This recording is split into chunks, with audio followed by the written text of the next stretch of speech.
రేపు ఉదయం 10 గంటలకు తమిళనాడు చీఫ్ మినిస్టర్గా విజయ్ గారు ప్రమాణ స్వీకారం చేయబోతున్నాడు. గవర్నర్ గారు ఆమోదం తెలిపేశాడు. అదేవిధంగా 3 రోజుల టైం ఇచ్చాడు. ఎందుకంటే మధ్య మధ్యలో ఎమ్మెల్యేలు జారిపోతూ ఉంటారు. ఎందుకంటే బోర్డర్లో ఉంది. 118 కావాలంటే వీళ్ళ వామపక్షాలు వీళ్ళని మొత్తం కలుపుకుంటే 120 మంది ఎమ్మెల్యేలు కూడగట్టారు. ఏ ఒకరో ఇద్దరు మిస్ అయినారంటే కూడా మళ్ళీ ప్రభుత్వం డమాల్. సో ఇది మాత్రం విజయ్ గారికి చాలా క్లిష్టమైనటువంటి పరిస్థితి. ఒకవేళ అధికారం చేపట్టిన తర్వాత 3 రోజుల బల నిరూపణ చేసుకొని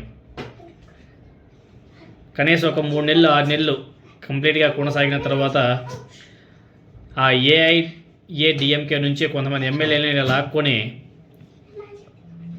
తన అధికారాన్ని స్ట్రాంగ్గా నిలబెట్టుకొని 5 సంవత్సరాలే ఈ 5 సంవత్సరాలు ఏదైతే ఉందో రాబోయే 5 సంవత్సరాలు సక్సెస్ఫుల్గా గవర్నమెంట్ని నిలబెట్టుకొని ప్రజలకు ఇచ్చేటువంటి ఏవైతే హామీలు ఉన్నాయో వాటిని నెరవేరుస్తూ రాష్ట్ర అభివృద్ధిని ముందుకు తీసుకువెళ్ళాలని చెప్పేసి మనస్ఫూర్తిగా కోరుకుందాం.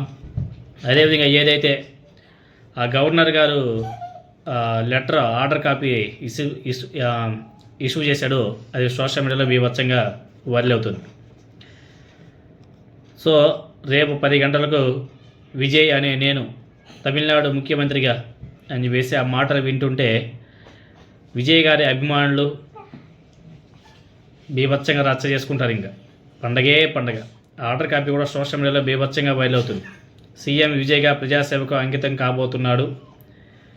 120 మంది ఎమ్మెల్యేల మద్దతును గవర్నర్ వద్ద ఆయన ప్రూవ్ చేసుకోవడం. దీంతోనే విజయ్ గారిని తమిళనాడు సీఎంగా నియమిస్తూ గవర్నర్ గారు జారీ చేసినటువంటి నోట్ ఇప్పుడు సోషల్ మీడియాలో బీభత్సంగా వైరల్ అవుతుంది. రేపు ఆయన విజయ్ అనే నేను అంటూ సీఎంగా ప్రమాణ స్వీకారం చేసే క్షణం కోసం విజయ్ గారి సన్నిహితులు, ఫ్యాన్స్, ఫ్యామిలీ మెంబర్స్, కొలీగ్స్ వాళ్ళందరూ కూడా ఫుల్ జోష్లో ఉన్నారు. రేపు 10 గంటలకు